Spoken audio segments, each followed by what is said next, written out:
घरों में आजकल नौजवानों ने अपने माँ-बाप को जिस तरह से डील करना शुरू किया है इसका कुछ न कुछ अंदाज़ा तो आप लोगों को भी है।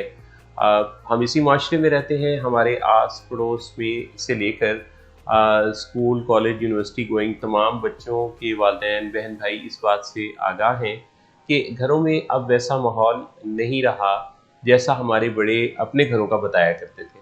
अब बच्चे अपने तरीके से माँ-बाप के साथ बात करते हैं, अब उनका अपना ही लाइफ़स्टाइल है। इस बारे में हम बात करेंगे कि कब ये कुछ ऐसा होता है कि कुछ खराबियों को बुनियाद मिलती है और फिर वो बुनियाद किसी एक बहुत बड़े मसले की सूरत में हमारे सामने आती है। मिस शुमाइला,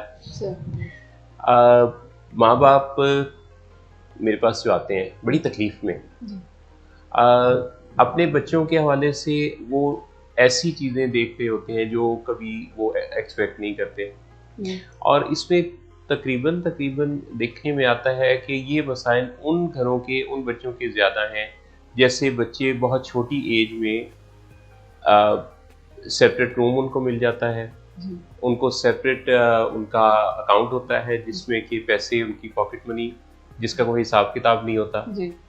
उनके फ़ोन्स उनके पास होते हैं, उनके राब्ते उन लोगों से दोस्तों से होते हैं जिनका कोई घर में तारुफ नहीं होता और इसके अलावा उनसे पूछ-गछ के हवाले से कोई ऐसा सिस्टम नहीं होता। अगर पूछा जाए तो वो बहुत बुरा मनाते हैं और ये पूछ-गछ टीचर्स करें तब भी बुरा मनाते हैं, घर वाले माँ-बाप पूछें तब भी बुरा मनाते हैं। यानी कि वो अपने ऊपर किसी अथॉरिटी को महसूस नहीं करते। जी बिल्कुल।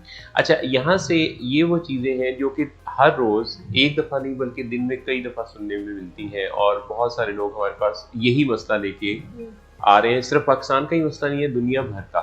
जी। पाकिस्तानी बहुत सारी फैमिलीज़ या दूसरे ममालिक में सेटल हैं, वो भी इस तरह के मसलों पर हमसे राब्ता करते हैं। आप क्या समझती हैं कि इस तरह के मसले के जबकि हमें पता है हवा ये चल रही है, तो मसले के पैदा होने के बाद उस पर काम किया जाए तो क्या स्टेप्स हैं? और ऐसा क्या किया जाए, ऐसे कौन से स्टेप्स हैं कि ये मसला इस तरह से पैदा ही ना हो? सर आइडियली तो ये जो सेकंड बात आपने की है ना कि ऐसे कौन से स्टेप्स हैं जो पेरेंट्स को अडॉप्ट करने चाहिए या सीखने चाहिए जिससे कि ऐसे मसाइल पैदा ही ना हो। आइडियली तो ये डिज़ायर्ड बिहेवियर है फ्रॉम द पेरेंट साइड।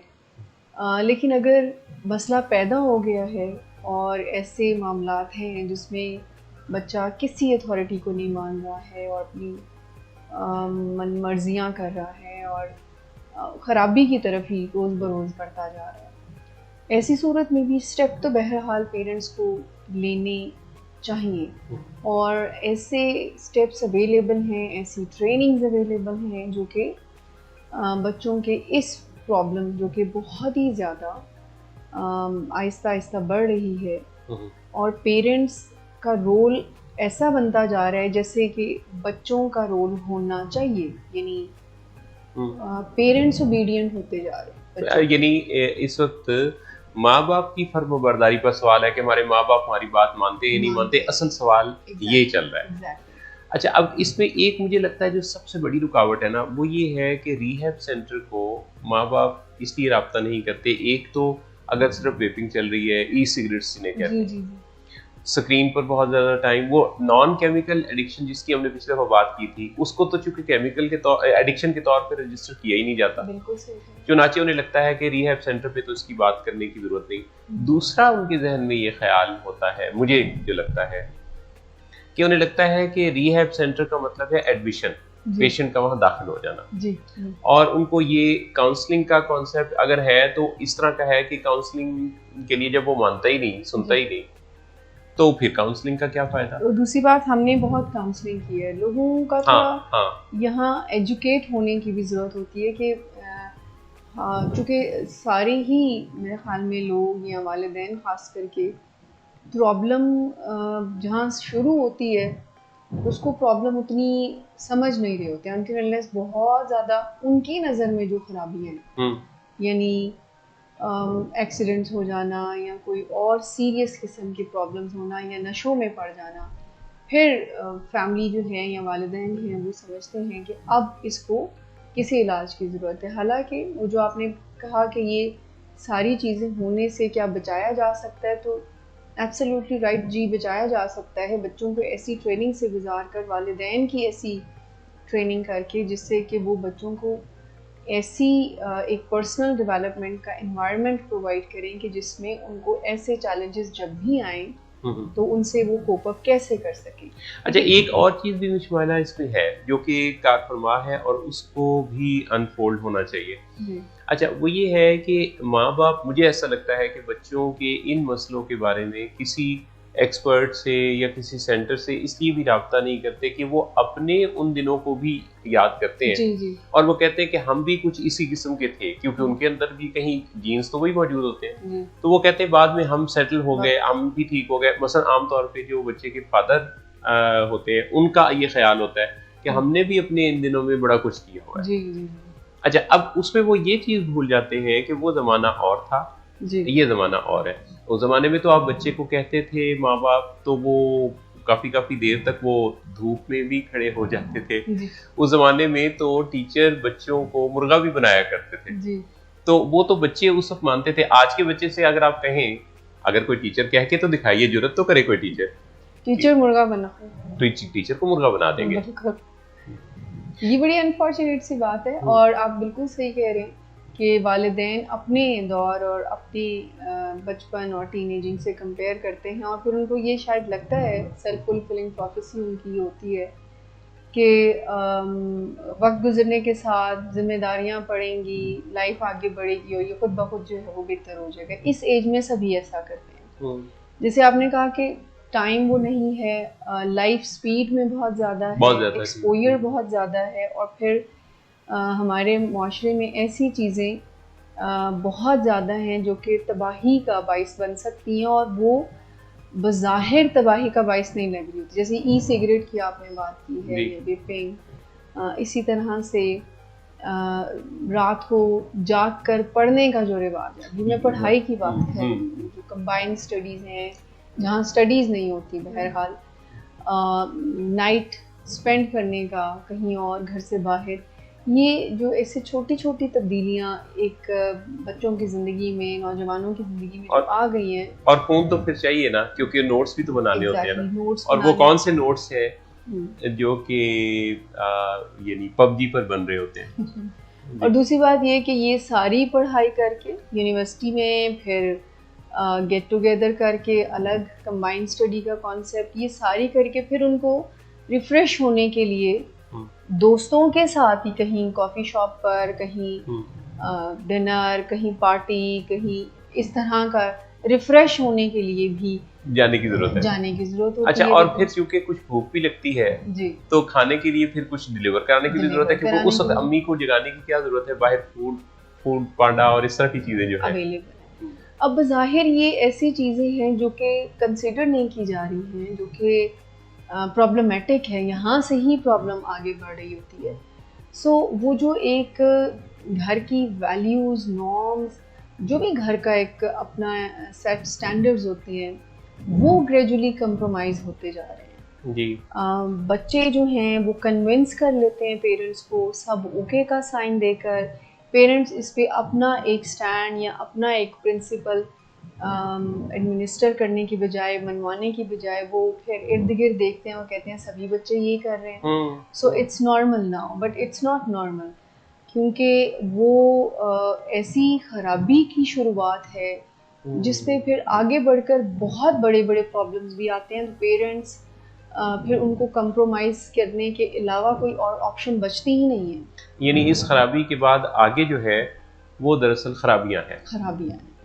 और वो जो पेरेंट्स का बच्चों की सारी बातें मानना और बदले में बच्चों की कोई बात भी अपने पेरेंट्स की ना मानना, और पेरेंट्स का डरना, जी वालिदैन का बच्चों से, डेफिनेटली हम जरूर बात करेंगे कि ये सारा काम हो ही डरने की वजह से कि मतलब बड़ी तकलीफ़ के साथ समटाइम हम यहाँ पे जब फैमिलीज़ को देखते हैं तो बड़ा मुश्किल होता है उनका हमसे इस तरह की बात करना, जो कि बच्चों के बारे में इस हद तक खराबी का बाइस जो चीज़ें बन रही होती हैं उनके बारे में बात करना। यानी ऐसे मौज़ूआत पर भी हमने बात करते लोगों को सुना जी।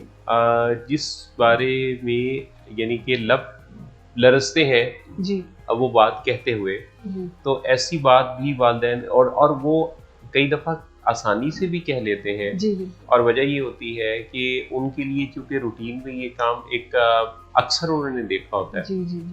वो हमारा जो ब्रेन है वो उन चीज़ों से फेमिलियर भी तो हो जाता है, नॉर्मलाइज होना शुरू हो जाता है। और फिर डरने की जो बात आपने मौसम साहब की, this is the basic reason. अब पेरेंट्स को चाहिए लगे कि अगर हमने इनकी बात ना मानी तो इनको लगेगा कि हम पे ट्रस्ट नहीं कर रहे हैं, और कहीं ये अगर हमारी तरफ से ऐसा मैसेज गया कि हम ट्रस्ट नहीं कर रहे हैं तो ये कहीं और तरफ बागी ना हो जाए या ख़राबी की तरफ ना हो जाए। अच्छा, बात एक और भी है कि चूँकि सोसाइटी में आप देखिए कि सुइसाइडल आइडिएशन, थॉट्स, इस तरह के वाक़यात, इनकी गूंज भी सुनाई देती है कहीं ना कहीं। फायरिंग भी होती है जी। अपने आप को या दूसरों को नुकसान पहुंचाने के वाक़यात भी देखने सुनने में मिलते हैं। चुनाचे इन चीज़ों ने भी डर पैदा कर दिया है कि हमने मर्जी के खिलाफ बात की तो ये जो बागी का लफ्ज़ है जी, इसने बहुत ज़्यादा बेचैन किया हुआ है। और सर ग्रेजुअली वो बच्चे भाग ही रहे होते हैं, पेरेंट्स सारी बात मान भी रहे होते हैं। सही बात कह रही है। और फिर भी भागी हो रहे बल्कि बाजू का तो ये जो माँ बाप को बात मानना है, बागी होने के उस प्रोसेस को थोड़ा तेज कर देते हैं, क्योंकि ह्यूमन नेचर है, ह्यूमन साइकोलॉजी है कि आप जितनी बातें किसी की मानते हैं ना तो उसका एक्सपेक्टेशन का लेवल और बढ़ जाता है, वो आपसे और बातें मनवाना चाहता है।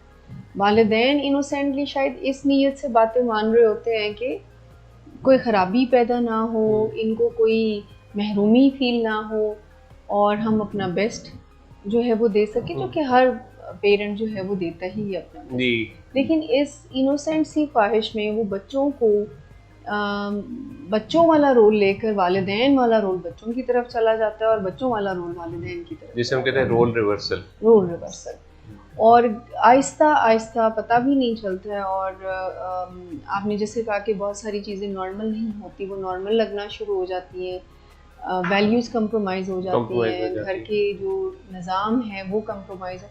एक और मसला भी आता है कि अगर किसी के 4 बच्चे हैं ना और उनमें से किसी एक की आदत ज़्यादा डिस्टर्ब है तो वालिदैन इसलिए भी उससे डरते हैं और उसको ज़्यादा रोक टोक नहीं कर पाते, क्योंकि वो जो बच्चा है जो कि इन आदत में जाता है किसी ब्रेन केमिस्ट्री के चेंजेस की वजह से, तो वो उनके अंदर बार बार ये गिल्ट भी पैदा करता है कि ये मेरी तरफ ही आपकी पूछताछ का रुख क्यों है। तो वालिदैन फिर अपनी तरफ से मुनसिफ बन के कि हमें तो सारे ही बच्चे अजीज हैं, चुनाचे इनको काफ़ी सारी गुंजाइशें देते रहते हैं, क्योंकि उन्हें ये बात करना नहीं आता ना कि जहाँ ज़रूरत है वहाँ बात तो होगी।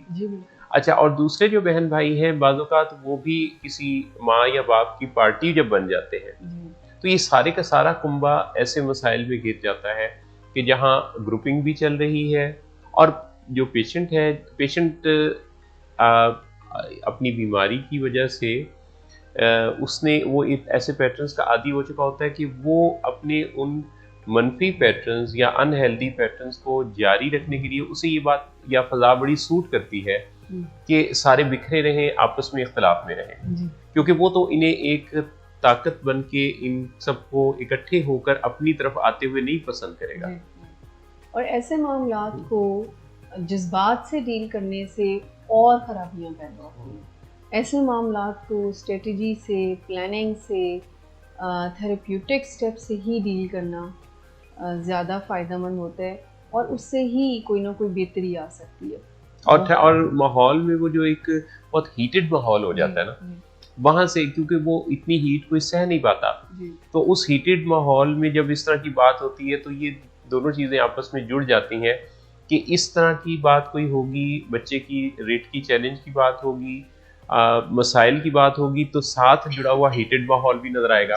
चुनाचे इस मौजू को इसलिए अवॉइड करना शुरू कर देंगे कि साथ ही फिर चूंकि माहौल ने तो गर्मा गर्म हो जाना है, चुनाचे इस पर बात ना की जाए और वो डिनाइल किसी एक इन्वायरमेंट बन जाती है, यानी डिनाइल का एक इन्वायरमेंट ही बन जाता है कि जिसमें हर कोई अपने अपने तौर पर मसलों को खामोश रहकर बिल्कुल अलूफ होकर, बाज़ औक़ात ऐसी भी देखने में आता है कि कोई घर के कोई एक दो मेंबर्स जो हैं वो अलहदा हो जाते हैं, वो कहते हैं कि जी हम इस मामलात में नहीं पड़ते, कर हर कोई इसको इमोशनल वे में ही डील रहा होता है। जी। और ये जो रवैयों की खराबियाँ शुरू होती हैं और फिर ये डिसऑर्डर तक बनती हैं, तो जहाँ से खराबियाँ शुरू हुई हैं वहाँ से लेकर डिसऑर्डर बनने तक इलाज मौजूद है। यानी जहाँ पर आपका बच्चा आपके कहने सुनने में नहीं है, एक बात मोहसिन साहब ये भी लगती है कि वालिदैन को ज़्यादा ये समझने की ज़रूरत है कि कहाँ पर आपको बच्चों की बात को नहीं मानना। यानी वो एक लाइन ड्रॉ होनी चाहिए कि कहाँ पर आपका बच्चों से की हर बात मानना जो है। देखिए बचपन में तो पेरेंट्स प्यार की वजह से बच्चों की हर बात उनको अच्छा लगता है कि वो उससे फरमाइश करें। वैसे तो वो बुनियाद वहीं से ही रखी जाती है ना, वहीं से रखी जाती है और असल ट्रेनिंग वहीं पर ही वालिदैन बच्चों की कर सकते हैं। अब वो चाहे कॉन्फिडेंस बिल्डिंग हो, अब वो चाहे रिट का एस्टैब्लिश करना हो, वहाँ से आउट ऑफ लव ये बात शुरू होती है और फिर आउट ऑफ फियर तक एंड हो जाती है। यानी आप ये देखें कि बच्चे की ऐसी शरारत, जब वो छोटा सा बच्चा कोई ऐसी हरकत करता है, जैसे कई दफ़ा वो थप्पड़ मार देता है, तो उस वक्त वो एक प्यारी सी हरकत लगती है और सब हंस रहे होते हैं जी। यानी उस वक्त हम उसी बच्चे को बुलवाना चाहते हैं जी। और बाद में कुछ अरसे बाद उसी बच्चे को हम सारी तवानाई चुप कराने पर खर्च करते हैं। ना वो उस वक्त बात सुन रहा होता है, हमारे कहने पर बोल रहा होता है, ना वो बाद में हमारे कहने पर चुप हो सकता है। ये तो सीखना पड़ेगा और जानना पड़ेगा कि कब उसके कब कैसे क्या बोलना और सही और फायदेमंद है। और वालिदैन का एजुकेटेड होना बहुत ज़रूरी है कि उसमें वो अनजाने में, यानी मैंने कहा कि आउट ऑफ लव ये बात शुरू होती है और फिर उनको बात मोहब्बत की बजाय अब खौफ से माननी पड़ती है जी। अब वो अगर नहीं बात मानेंगे बच्चों की या टीनेजर्स या जो भी उनके नौजवान हैं, बच्चे या बच्चियाँ, तो अब वो चूंकि धमकियों का सिलसिला शुरू हो जाता है, घर से छोड़ देने का, खुद को नुकसान पहुंचाने का। अच्छा, उनके उन बच्चों के फिर फ्रेंड्स में कोई ना कोई ऐसा वाकया कई दफा हुआ भी होता है जी, जो घर में उन्होंने सुनाया भी होता है जी। यानी जिस बच्चे की तरफ कोई रोक टोक हो सकती है या होती है, तो बड़ा इंटेलिजेंटली उन्होंने किसी अपने फ्रेंड के बारे में ऐसी कोई बात कही होती है कि अगर आप मतलब मेरे साथ भी ऐसी बात हुई तो मेरा नतीजा भी फिर यही निकलेगा। जी बिल्कुल। और वो जो है वो ना चाहते हुए भी पेरेंट्स पपेट से बन जाते हैं। जी। अच्छा, अगर वो पपेट नहीं बनते तो वो दूसरी एक्सट्रीम को अडॉप्ट करते हैं, फुल स्ट्रिक्टनेस, घर से निकाल देना या इस तरह की मारपीट करना, या इससे भी मसला हल नहीं होता। सो असल में तो पेरेंट्स को इस अवेयरनेस की ज़रूरत है कि बच्चे जो कहते हैं कि हमें हमारे लिए हमें खुद फैसले लेने दें, हम इंडिपेंडेंट हैं, हम अपनी ज़िंदगियों के फैसले बेहतर वे में ले सकते हैं, हमें ये करना चाहिए। अच्छा, एक पॉइंट पर जहाँ पर उन्होंने अपनी ज़िंदगी के बारे में गलत फैसले लेने, वहाँ पर वो इंडिपेंडेंस चाहते हैं, और जहाँ पर उनको अब इंडिपेंडेंट होना चाहिए यानी फाइनेंशियल वे में, वो टोटली डिपेंडेंट। कितनी अहम बात कही आपने कि वो इंडिपेंडेंस वहाँ चाह रहे हैं जहाँ उनका इंडिपेंडेंस उनके लिए फायदेमंद नहीं है, वहाँ खतरा होगा, क्योंकि वहाँ तो उनको तजुर्बा चाहिए ना। जी। तो वो तो तजर्बे से रहनुमाई चाहिए। और जहाँ इंडिपेंडेंस चाहिए कि अगर वो फाइनेंशियल इंडिपेंडेंस पर कुछ काम करें और अपने हालात को चाहे वो थोड़ा ही कमाए किसी न किसी शक्ल में, अच्छा वहाँ वो खतरात से दो चार हैं, वहाँ उन्हें लगता है कि कोई गलती, और वालिदैन भी जी यानी बहुत बड़ी उम्र तक जाकर हमारे पास जो आप तो जानती हैं, आप तो डील करती हैं कि 70, 75, 80 साल तक, पिछले दिनों एक दादा जान से मुलाकात हुई जिनकी उम्र 84 साल थी और अभी तक वो फैमिली की सारी जिम्मेदारियां, पोते की जिम्मेदारियां, उनके ज़हन में ये है कि इन्हें कुछ भी ना करना पड़े तो इतना कुछ है कि ये बैठ के खा सकते हैं। और यही सबसे बड़ी आप समझ ली खराबी है, जब किसी को ये इम्प्रेशन मिल जाए कि मुझे मेरी ज़रूरियात, मेरी ख्वाहिशात को पूरा करने के लिए कोई है एंटिटी जिसकी मुझे इज्जत भी नहीं करनी है, वो उसका राइट है, क्योंकि बच्चे होने के नाते ये उनका एब्सोल्युटली राइट है कि वो इस तरह की उनकी फरमाइशों को, उनकी ख्वाहिशात को पूरा करें।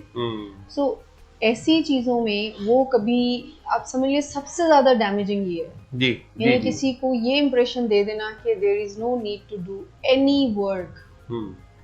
अब वो अपनी ज़ात से रिलेटेड हो, कमाने से रिलेटेड हो, इट कुड बी एनी। बिल्कुल सही, बिल्कुल सही। और फिर उसकी सारी एनर्जीज जो हैं वो फिर जाहिर सी बात है रॉन्ग वे में ही चैनलाइज होती है। बिल्कुल सही। तो आप डिनाइल पर मिस ज़ैनब कुछ उस वक्त इनपुट देना चाह रही थी कि किस तरह से डिनाइल से लोग ऑपरेट कर रहे होते हैं? सर बहुत सवेयर इश्यूज होते हैं फैमिली के अंदर, ये चीज़ बहुत डिफ़िकल्टी आ रही होती है कि वो एक डिनाइल में रहना सीख जाते हैं और अब उन्हें उस चीज़ से सेटिस्फेक्शन मिल रही होती है, तसल्ली मिल रही होती है, जहाँ वो अपने आप को ये कह रहे होते हैं कि जैसे आपने कहा कि थोड़ा सा हल्का सा ही थप्पड़ मारा है और फिर उस पर मुस्कुरा दिया, तो ये भी एक डिनाइल की ही फॉर्म है कि अंदर उनको डीप डाउन ये चीज़ पता होती है कि दिस इज़ नॉट राइट या ये चीज़ नॉर्मल नहीं है, बट वो चाह रहे होते हैं, वो एक्सपेक्ट ये कर रहे होते हैं कि कल को ये चीज़ ठीक हो जाएगी या इसको चीज़ को हम मैनेज कर लेंगे, किसी और तरीके से देख लेंगे। तो फैमिलीज़ के लिए डिनाइल की फॉर्म में रहना एक न्यू नॉर्मल बन जाता है जी। और इस चीज़ से उन्हें बहुत सेटिस्फेक्शन मिलती रहती है। बिल्कुल सही। और इसीलिए फिर फैमिलीज़ की तरफ से इलाज में देरी भी आ रही होती है, क्योंकि उनके नज़दीक प्रॉब्लम होती नहीं है, उनके नज़दीक वो जर्नलाइज कर देते हैं कि बाकी सबके साथ भी ऐसे ही, सारे बच्चे ऐसे ही होते हैं, तो ये भी थोड़ा सा बड़ा होगा तो खुद ही सीख जाएगा, स्कूल जाना शुरू होगा तो खुद ही सीख जाएगा। और बाद लोगों का ये भी नज़रिया होता है, मुझे इत्तेफाक हुआ कि अगर किसी के फर्ज करें कि 7 बच्चे हैं ना, तो उनका ज़हन ये भी बना होता है कि एक आध ना भी इतना ठीक हुआ तो भी कोई मसला नहीं, बाकी 6 तो ये है सूरत हाल कि हमें इस पे काफ़ी ज़्यादा सोच विचार की, काफ़ी जानने की, समझने की ज़रूरत है। बच्चे 2 हों पर हों बेहतरीन शाहकार। और मुझे ना एक वजह ये भी है कि जब ऐसी कोई मसाइल घरों में होते हैं ना, तो वो सिर्फ उस बच्चे की तरफ ही नहीं रहते हैं, पूरा घर जो है पूरा उसकी लपेट में। जी जी। और जो ज़हनी सुकून है, ज़हनी सेहत है, वो पूरे घर की बर्बाद हो जाती है। एग्जैक्टली। अच्छा, और ज़हनी सेहत ख़राब हो तो जिस्मानी सेहत इससे बहुत जुड़ी है ना। बिल्कुल। तो जिस्मानी सेहत की खराबी, फिर उसमें इवन रूहानी सेहत की खराबी, आपके अकायद ही बदल जाते हैं। इसमें मोहसिन साहब अब तो इतनी ज़्यादा मतलब वर्कशॉप्स होती हैं पेरेंटिंग के स्टाइल्स के ऊपर कि पेरेंट्स को अपना रोल इस तरह से निभाने की बहुत ज़्यादा ज़रूरत होती है कि वो सीखें। जितने पेरेंट्स एजुकेटेड होते हैं उतना ही घर का एनवायरनमेंट भी इफेक्ट होता है, इम्पैक्ट पड़ता है उसके ऊपर। मुझे तो ये लगता है कि एक काम जो हम कर सकते हैं, वो जो साल में ये समर वेकेशंस होती हैं और स्कूल की, कॉलेज की, यूनिवर्सिटी की बिल्डिंग्स में कोई ख़ास क्लासेस नहीं होती, जगह भी होती है, तो उन दिनों में वालिदैन को वहाँ एडमिट करना चाहिए और वहाँ उनकी ट्रेनिंग हो और वहाँ उन जगहों को इस पर्पज से इस्तेमाल किया जाए। तो असल में ये होता है ना कि जैसे ही कोई वालिदैन बनते हैं तो उनके जहन में ये आ जाता है कि वालिदैन का मनसब मिलते ही पालने पोसने के तरीके भी कुदरत ने खुद ही सिखा दिए, और उन्हें जो कि कुदरती तौर पे इर्द गिर्द देखा भी होता है, तो सारा काम ही अंदाज़ों से हो रहा होता है और उन अंदाज़ों में इस कदर। अच्छा, बाज़ औक़ात तो वालिदैन यहाँ आके हमारे साथ जब बात करते हैं तो वो यानी कुछ ऐसा तासुर देते हैं कि जैसे उनको उस बच्चे की साइकी का इस कदर पता है कि वो हमें गाइड कर रहे होते हैं कि आप इससे इस तरह बात करेंगे ना तो ये यूँ बात मानेगा। तो मैं उनसे एक मासूमाना सा सवाल पूछता हूँ कि अगर ये सारे राज़ो न्याज़ आपको इतने ही पता है तो फिर ये जो मसलों के हल करने पर आप किसी प्रोग्राम को में आना चाहते हैं तो उसकी क्या वजह? तो वो कहते हैं इसमें हमारी वो सुनता नहीं। तो मैं फिर उन्हें कहता हूँ कि वो इसीलिए तो सुनता नहीं क्योंकि ये तरीका कारगर नहीं है।